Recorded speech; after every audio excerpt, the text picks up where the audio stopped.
and welcome to Grandad's Reviews.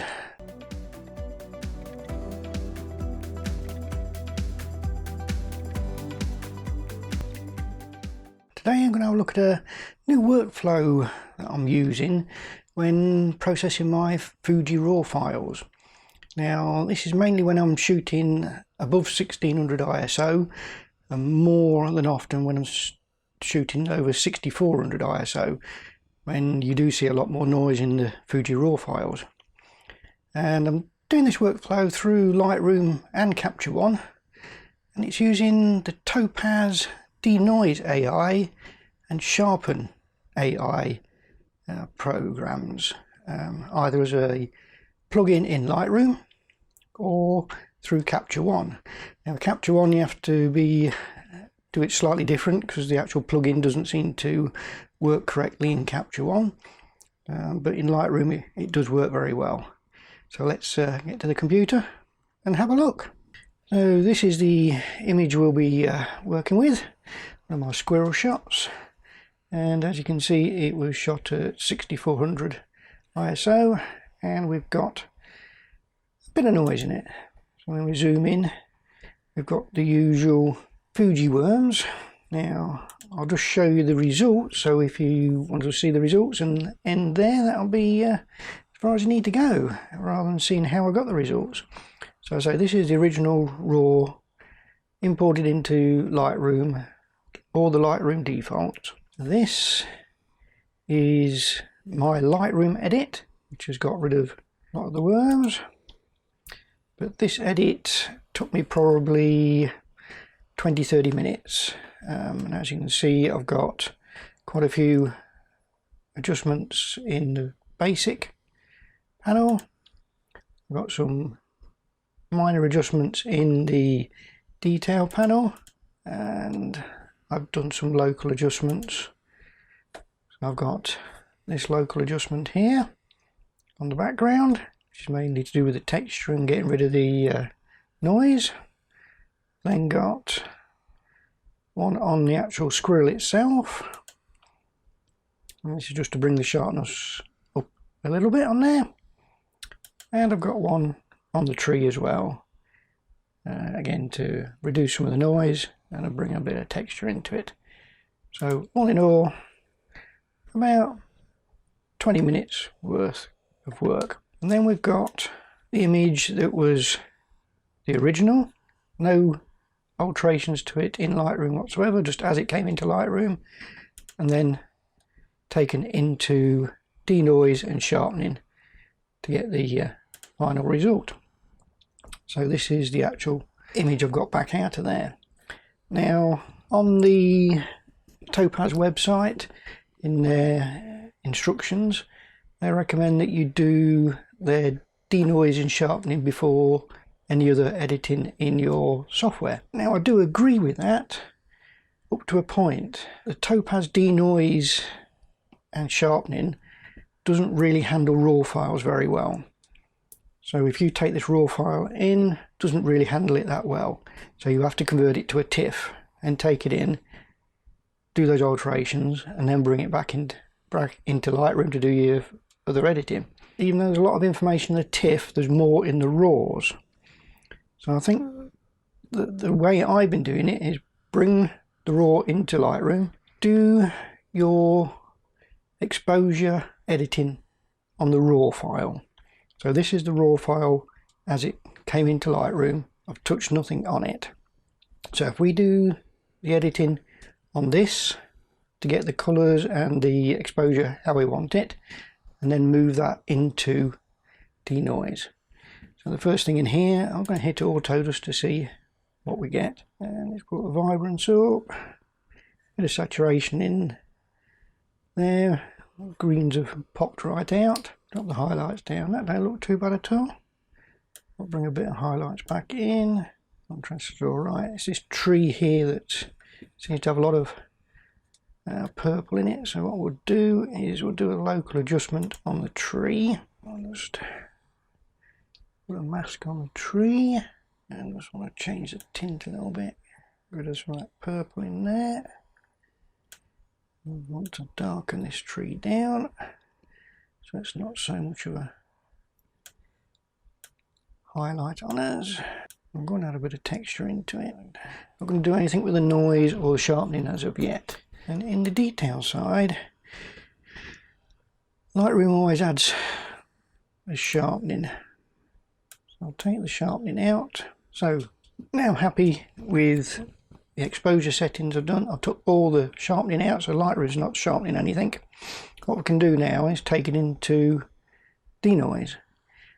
So in Lightroom it's dead easy. I'll just right click on it, edit in, Topaz DeNoise. So we're going to there, and we're going to edit a copy with Lightroom adjustments, and it's going to create a TIFF.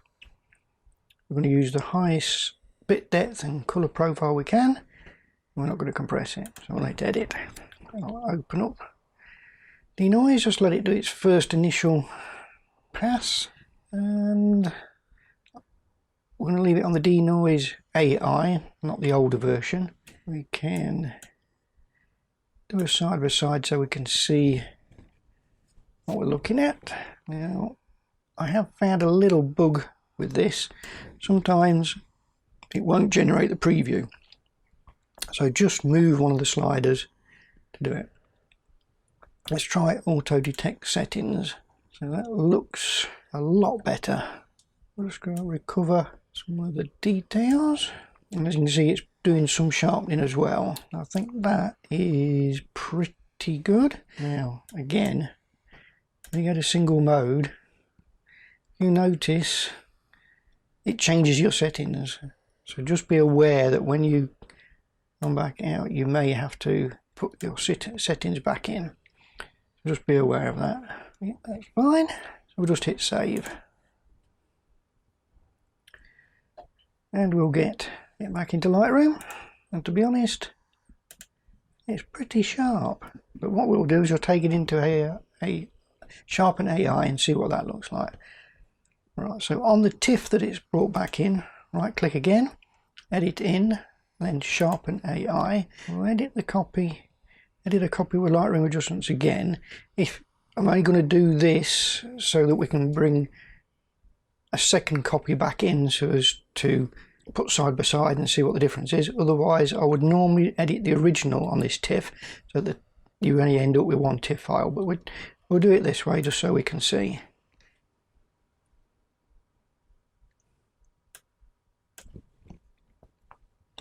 And as you saw there, it didn't generate the preview straight away. I've had to move or adjust something to get it. So what we'll do is we'll hit auto again. Now what you've got to think about in Sharpen AI is, why are you sharpening it? You've got the actual image in focus, there's no other problems with it, there's no blur from movement or anything, and you'd stick to sharpen. If you've got movement, so if it's moved slightly during the exposure, we'll go for stabilize, and if you've slightly missed focus, you can go to focus. So let's just try focus in this instance and see if it makes any difference. The focus, it does seem to take a lot longer as well. I think in that instance it's actually over sharpened it, so we'll just go for sharpen, redo its preview, because I did have the focus near enough spot on. So we'll do side by side again. You can see it's just brought the sharpness up a little bit on there. Happy with that, so we'll save image. I'll bring it back into Lightroom. So our sharpen one. So we've got the original one here, the new one here, and you can see there's a huge difference. If we change out the extra sharpening, you could probably say that we didn't actually need to sharpen it. The one on the left is without the extra sharpening, and the one on the right is with the extra sharpening.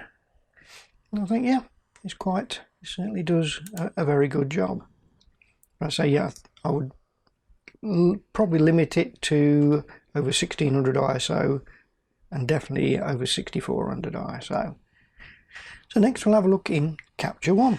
Right, so now we're in Capture 1, and this is the same image brought straight into Capture 1 using just the Capture 1 defaults. Nothing's been changed, it's as it comes in, sharpening it's picked everything.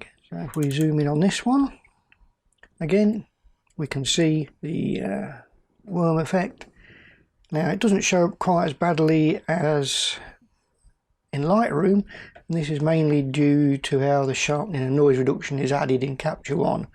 It's added quite a bit of noise reduction already, so if I take that out, now you can see it looks basically how Lightroom had it.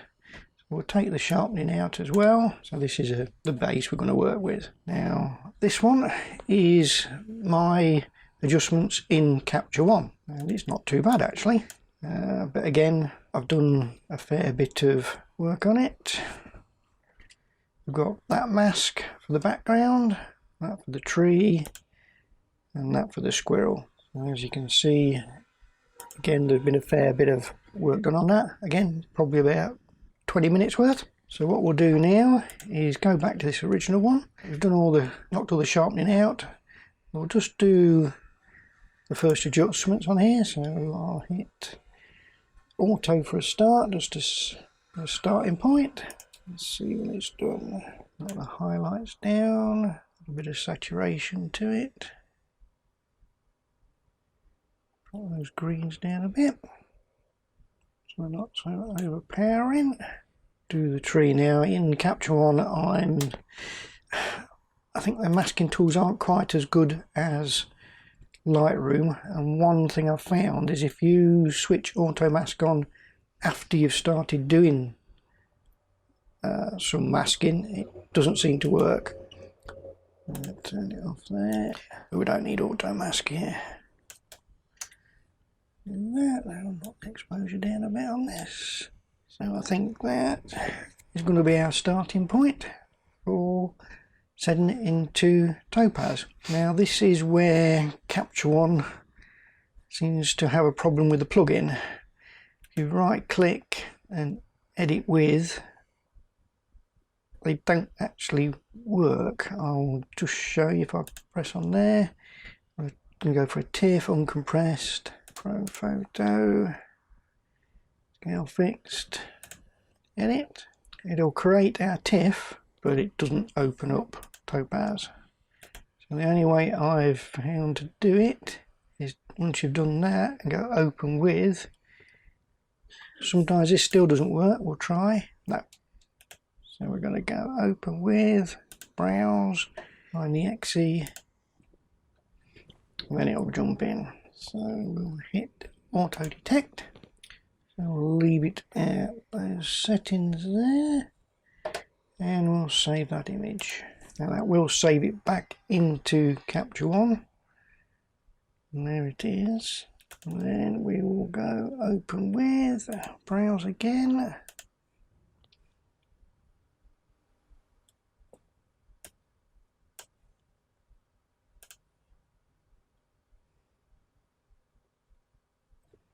And save that one. So where we have original raw at the top and our Topaz denoised and sharpened one.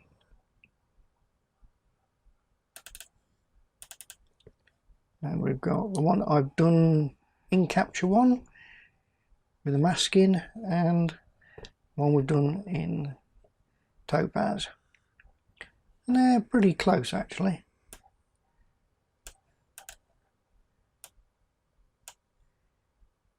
It's just in the tail you've got a bit more detail there.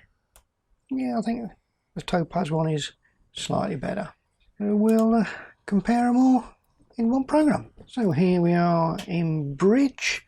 I've exported all of the versions out of Lightroom and Capture One as full-size JPEGs.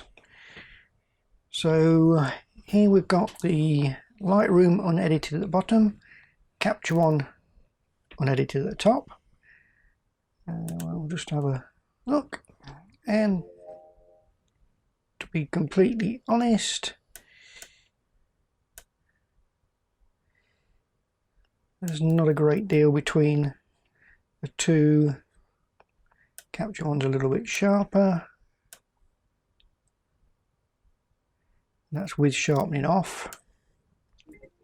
So remember, we set both of these with no sharpening no editing, so not a huge amount of difference between them. So Lightroom edited, Capture one edited. Right, so the Capture one's a little bit softer. Now the Lightroom's the actual noise reduction isn't quite so aggressive. But on Capture one it is certainly a lot more aggressive there. So that's the difference between the Capture one and the Lightroom edited one, putting the masks on and doing the denoising and such like.